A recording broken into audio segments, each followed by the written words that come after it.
Ladies and gentlemen, it is That Way Cool Wrestling Show. My name is Danny J.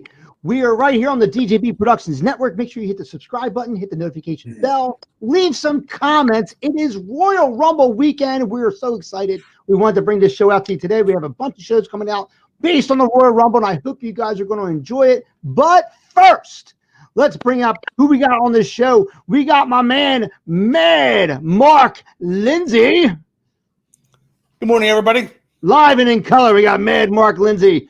We have my man B Steady himself, Bad Bob Stefford. What's up, everyone? There's a new enforcer in town. He is me, and I am the Celtic Casanova. Ready to talk about the Royal Rumble today? Hit me up on Instagram at @B_steady. Let's go, gentlemen. What a great time we got. We got a great cast here. And guys, we are so excited. It's a Royal Rumble. It's one of the best times of the year, aside from WrestleMania for the WWE fans. Royal Rumble is definitely the other show that we want to watch. We have a lot of great stuff. Today, right now, on this particular episode, we're going to be talking about the Royal Rumble memories. We're going to be talking about all the great Royal Rumbles from the past. We're going to talk about the first one. The first one, January 24th, 1988, appeared on the USA Network as just a live televised program. It was the Battle of the Bunkhouse Stampede, which was being held by the NWA on pay-per-view. Remember, back then in 88, pay-per-view was in its infancy, so a lot of it was closed-circuit TV. It was very hard to go to. A lot of people were going to arenas to watch pay-per-view on a screen. So it wasn't even like they were watching a live show unless they were at the actual event. So this was a big, big thing for the WWE to say, hey, you know what? We'll give you something really spectacular, and it'll be a free show. Go right to it. And what a Rumble it was. If you guys go back, you remember there was superstars across the board in the World Wrestling Federation.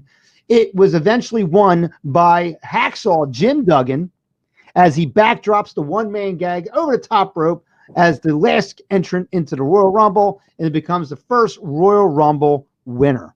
Now, that set the pace from there. We had a Royal Rumble every year since then. Guys, the Royal Rumble. Mark, let me start with you. What are some of your favorite memories of the Royal Rumble? There's so many. Obviously, we are old school fans, you and I. So a lot of my memories, my favorite memories were in the earlier days. Let's go back to, I think it was 1990. Don't quote me on the year, but Axe and Smash drew numbers 1 and 2. And they were the current World Tag Team Champions, and they're facing off against each other, thus proving that anything can happen, and it's every man for himself in the Royal Rumble. But if you're talking about Royal Rumble memories, I think there's no better one than Ric Flair being the 60-minute man in 1992. The first time, as there were 2 times, but the first time that the world title was on the line, and Ric Flair entered number 3, stepped in the ring against Davey Boy Smith, who had eliminated Ted DiBiase in under 2 minutes at number 2. Mm-hmm. And Ric Flair went from number 3 to the end, and that was just one of – and then, of course, as we saw in our opening theme, one of my greatest or favorite Ric Flair promos, with a tear in my eye, this is the greatest moment of my life, and those of us who were in the know knew who that was directed to, Mr. Jim Herd. So just some fun memories of the Royal Rumble. And you know what? Ric Flair in a Royal Rumble, that was really not a common occurrence to see Flair in a Battle Royal setting. Right. Yeah, right. And that's what made it interesting for fans to begin with. First of all, he was, I guess, quasi being introduced to Northern fans because obviously Ric Flair coming from the NWA. Well, he came in as the real world champion. Right. I mean, he came in and I think a lot of WWF people were like, I'm talking about fans. Who the heck's this guy? Who the heck's this guy? And it's like the people that were in the know and really were watching wrestling, like, dude, this is like the greatest performer of all time, especially at that point. This was the world's champion, you know what I mean? And the NWA had a great, great way of really legitimizing professional wrestling at that time. And they really made it like it was a sporting event. And Flair was the Michael Jordan of that time. Yeah, they're 2 totally different eras, but you understand what I'm saying? Like, Flair was the shit. And to see him come to the WWF, you were like, whoa, what a crazy thing. And then put him in a Royal Rumble. Like, Flair doesn't go in Royal Rumbles. Flair's the main event guy. You know what I mean? Yeah. So we're thinking of Flair being like, he's got to be the last guy on the show. He's got to be defending something. No, he was in with everybody else, and he proved why he was there. with a little help with a temporary heel Hulk Hogan. Poor sport, might I add, for the babyface of the century to pull somebody out over the top rope after he's been eliminated. So how many times has that happened? How many times has that happened though? Well, that's twice. All the time. That's twice that Hogan was the heel when he was the face. I mean, let's not forget he ruined the marriage between Elizabeth and Randy Savage. Exactly. But Hulk Hogan is the Daniel LaRusso of Cobra Kai. Yes, that's right. You can easily retell that story. Easily through a different lens. I think Hogan even tried to do a crane kick at one point. I'm not sure, but that's not true. And a back rake. But let's talk about that for a second. Talking about memories, about somebody being eliminated and then pulling somebody else over. The cheapest shot you could have in a Royal Rumble. The one I remember the most was, I think it was Bam Bam Bigelow. I think I pulled out. I think it was Bam Bam Bigelow, and it wasn't against. Was it Refrigerator Perry or was it LT? Are we talking 95 when they set up roughly? Bam I think it was LT, right? Out and he's got a full head of steam. Shoves Lawrence Taylor in the front row.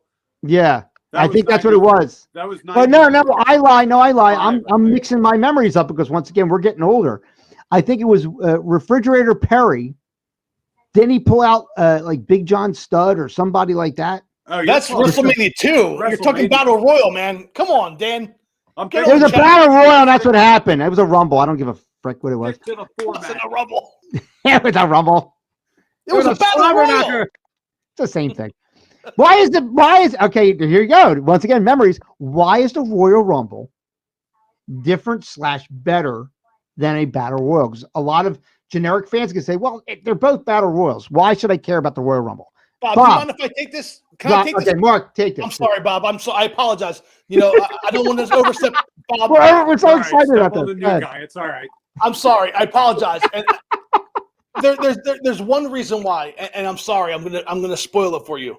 Yes. Because when you have a typical battle royal, all 20 or 30 men are in the ring at the same time to begin with. Yes. Where do you look? Where do you focus? The Royal Rumble had participants coming every 2 minutes. Yes. So there may have been 8, 10, 12 men in the ring at the same time, but you were not going to have all 30. So you were able to watch people go at it. You were able to focus on your favorite wrestler who was in there and not have to worry about, what am I going to miss? Why didn't I see that guy get thrown over? Oh my God, I was looking here instead. So I think that from a production standpoint, and you can rip WWE all you want, Mr. Dan Boji, but the fact is, from a production standpoint, there is no one better than WWE. He's using the government name. No, what happened was, if you go back to the first Rumble, and we were talking about this off the air. I don't know if Mark, you were on with us yet, but the one thing I missed from the Royal Rumble, as you go now further in years and further Royal Rumbles, is that battle royal mentality where I'm seeing 20, 25 people at the same time just slobber knocking it in the ring. Yes, it's very hard to watch, but it was a gigantic explosion happening in front of you. Okay.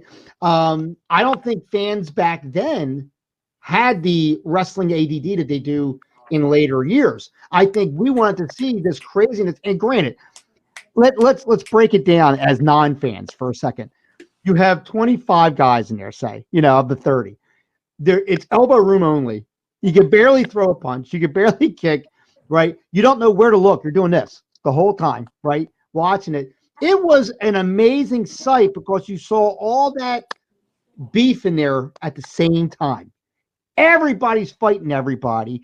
It allowed you to, for a split second, to see matchups that you didn't get normally on television. So, for example, let's say the model Rick Martel, he's feuding with Tito Santana. Well, right now, because of the Battle Royal, the model is kicking on George the Animal Steel because he happens to be there. So it was a quasi setup for future things to happen based on how fans reacted and stuff like that. It gave you a lot. Especially back then, like you didn't really get to see too much babyface versus babyface, heel versus heel versus heel matchups in the Royal Rumble. And you got to see those for the first time, which is why it was exciting. And like, oh my God, what's going to happen when when Brett's got to square off with the Bulldog and all that stuff. It's Right. just very entertaining. And Yeah, as a kid, I mean, like, nowadays you see like maybe 2 to 3 people are going at it while the other 4 that are in the ring have concussions or something. I don't know. And like medical attention should be ran out there because they're completely knocked out. It's just not as exciting anymore. And I think personally, I was a big fan of, and Mark, you can attest to this too, WWF back in the day. That was legitimately the first where the big boys play. Everybody was big in the WWF.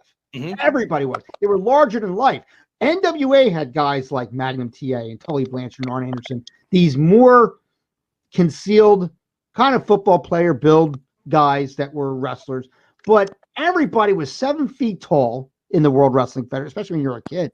They all looked huge, Hulk Hogan, King Kong Bundy, Big John Studd, even Jim Duggan, who was somewhat smaller than those guys, was a huge dude back in the day.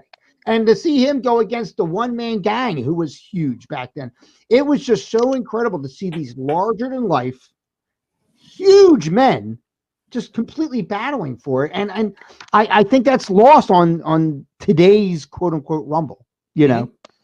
I agree. There's still a good handful of guys. Like if you saw SmackDown last night, Mhm. like they were having like the prerequisite show before go home before the Rumble. Everybody comes out in the rings and tussles, and then Strowman came out and clearly he stands taller above everyone else. Right. Strowman came out clean house at the end of the show. He was back from suspension. He was standing tall. Like that's the kind of stuff that's good going in the Rumble because you could see a scenario in which everybody gangs up on him in the Rumble this Sunday. Everybody's going to gang up on him, try to throw him out. Then you get the big threat out of the ring. Everybody goes back to fighting each other. Exactly. So it's that And all for one mentality until there's a big threat in the match. And do you think in the writing and the setup of the Royal Rumble, especially nowadays too, that it isn't all, this is your shot? Now, I don't care if you're a tag team wrestler. I don't care if you're a singles wrestler. I don't care if you're at the bottom of the ladder or you're the top guy. This is your shot to be able to not just go to WrestleMania and have a WrestleMania moment. They kind of like blow that out the ass. They But, are so. but I mean, But but Dan, turn that into a memory. I mean, we're talking about Royal Rumble memories. So give me an example. I mean, let's talk memories. well, when did they start the because the very first Royal Rumble, there was no, I don't think there was any WrestleMania. No. I The think it was first 94. 93 when 93? Yokozuna Right. won. Yeah. Yokozuna eliminated Randy Savage. Yep. Yes. Right. So, I mean, like, they didn't really make the Royal Rumble that until A couple years in. a couple of years in. And I mean, did the Royal Rumble have to be that? Do you think? I think it's a very good setup. I honestly do think it's a good setup. But It makes to me, easy for booking. Like it's just, well, sure. you Sure.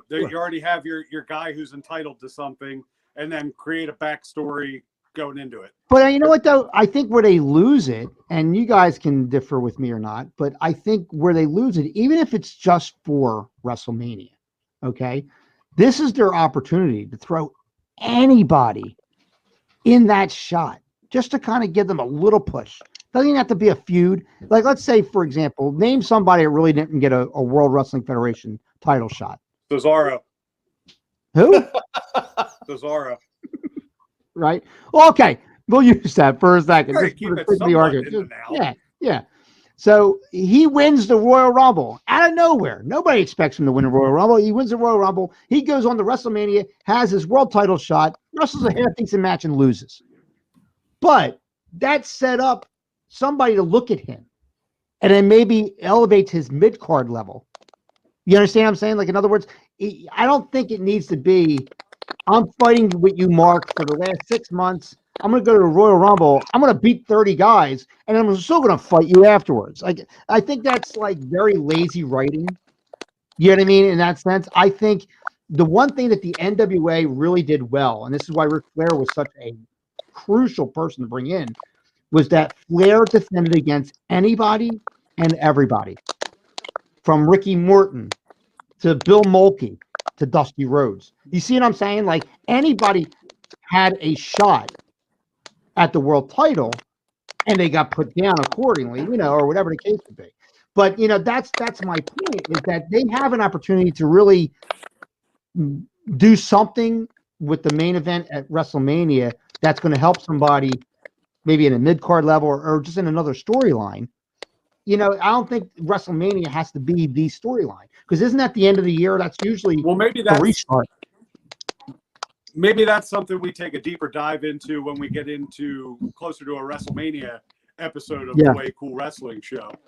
I don't know if I could just have a second. I want to talk about a Royal Rumble memory for me of something I enjoyed every year as a kid watching it. You guys remember, like, you ever get the old Coliseum home videotapes from the store? You pop it in. The Royal Rumble always started off with, it was like an octagon shape with one or two wrestlers in it, and they were telling you for a good 2 minutes. It would just be every wrestler in the Rumble was going to tell you why they were going to win it. Quick, brief promo, in and out. Everybody's all psyched up, and you believed everyone could have a chance in doing it and winning that match to go to WrestleMania. And to me, those videos with that old school Coliseum home video music playing behind it, that was a blast. Like, every show had its own sound. The Royal Rumble had a sound and a color. SummerSlam had its sound. Mania had its sound. And then Survivor Series was kind of like the latecomer to all that. And they got their own kind of look and feel to it. But like, wait, you got your interviews with everybody entering the Royal Rumble. Everybody had a chance and a spotlight. And nowadays, when you go into a Royal Rumble, there's only like 4 or 5 guys that have a perceived view of winning. And I think we need to get away from that based on what you said and just have it one year. And if you're going to do it any year, you do it this year without a crowd, because you can control the narrative of how it looks. You're not going to have a crowd booing your winner if you want to take a chance on a babyface. So, like, I don't know. I'm just throwing a name out there. Who's like a Buddy Murphy, just as an example. Like, this is the year you could put like a Buddy Murphy over to win the Royal Rumble and take a chance on, like, oh, shit, anything really can happen. And then next year you go in the Royal Rumble. Wow, you remember last year? Buddy Murphy won? Anybody could win. Like, oh, man, Damian Priest could win this year, or whoever from NXT, or I don't know, do something different. You know what, though? You're talking post-McMahon booking. And I think that's what potentially I think we have the opportunity to possibly see years down the road a little bit. But because I think everybody speculates that once McMahon is officially out of there and Triple H is doing the booking, stuff like that, you may actually see stuff like that. We may see a lot of the stuff that we're wishing for come to fruition because of the fact that, how many times have we said it, Mark? If McMahon don't like it, it's not happening. Right. You know what I mean? And that's what it comes down to. And you talk old school. You like to call me old school. There is no older school than Vince McMahon. No. Okay. But the difference is, though, is that I don't think Vince applies old school logic to new school writing. And I think that's what you have to do to make it work. In other words, the old school has its play in today's wrestling, but you have to adapt old school mentality to new school writing. How can I make this work here? And I think they have to collaborate together. Vince McMahon does not want to collaborate. And that's a straight up fact. And it's just the way it is. Now, the guy's a billionaire. I mean, he's making money. So, like, he's not doing something wrong per se, but I think the audience will open up the moment that the wrestling aspect comes back into the World Wrestling Entertainment industry. And you're going to see a lot more stuff. If WWE, be it NXT, Raw, or whatever, was putting out shows like AEW does right now, as far as the wrestling action, it would be back in the heyday again when we were watching wrestling 7 days a week. The biggest problem is they don't let the talent be talented. No. Which is what you're seeing in other companies. I'm not going to name one specifically, but the talent has more creative control over to what their character says. And who's to tell me what should come out of my mouth in a situation? I'm the one that should craft my own words. Like, if I'm cutting a promo on you, Mark shouldn't be writing it because he doesn't know what goes on in my head. But what Mark should be doing is like, hey, you got to hit this point, that point. But with that, the reason you fill in the middle. But for that reason, that's why the WWE doesn't own a Roddy Piper, or technically a Hulk Hogan, or Randy Savage, because those guys came from that old school where, hey, get us to point B, Here's point A, get us to point B, do your thing. They don't want them to do that anymore because the WWE cannot control. They're control freaks. And I'll quote Arn Anderson as we end this program. The WWE is overproduced. He said it himself on his own show, and it's a God honest as a booking agent himself. Yeah, it's the truth. Well, you can't Arn Anderson couldn't work like that. You can't even watch their show if you have epilepsy. You're gonna have a seizure with all the quick camera cuts and the fucking Thunderdome bullshit and all the just the white noise in the background. Like Well, Dan, you brought up a great memory there with that 10-minute interlude. So one of my favorite memories happened 5 years ago. 5 years ago, almost to the day, when Edge made his surprise return. Wait, let's not. Oh, last year. I'm sorry. So much happened between then. We're still in March of 2020, right? Wow, really? Edge returning was a huge memory for me. It was COVID was a thing, but it wasn't a big thing, and it showed that. Wow, this is awesome. I mean, that was a fun memory for me. I was always a big fan of Edge. Mm-hmm. Coming back last year was huge. I hope that this year we have some kind of surprise like that as well. Because Dan's memories of the Royal Rumble were more booking memories, not so much. Yeah. No, but honestly, it's the truth. It's a God honest truth. And I understand years later as like NWA became more prominent and became WCW and stuff like that, I started watching less and less WWE at that point. I kept it to the television and wasn't watching the pay-per-views because I can only afford one pay-per-view versus the other at that point. So you pick and choose what you do. And the Rumble was always must-have, though. For some people, I was like, whatever. I'd much rather watch a bunkhouse stampede than watch a Royal Rumble. And if I'm going to be honest, because it was a street fight in a sense, they were in a cage. There's a lot that it drew me to that in the cage. But the Royal Rumble has its place in history. It has its place in time. It has a significance, and I think that's what we're bringing back with these memories. Is that the Royal Rumble is as significant as the WWE WrestleMania.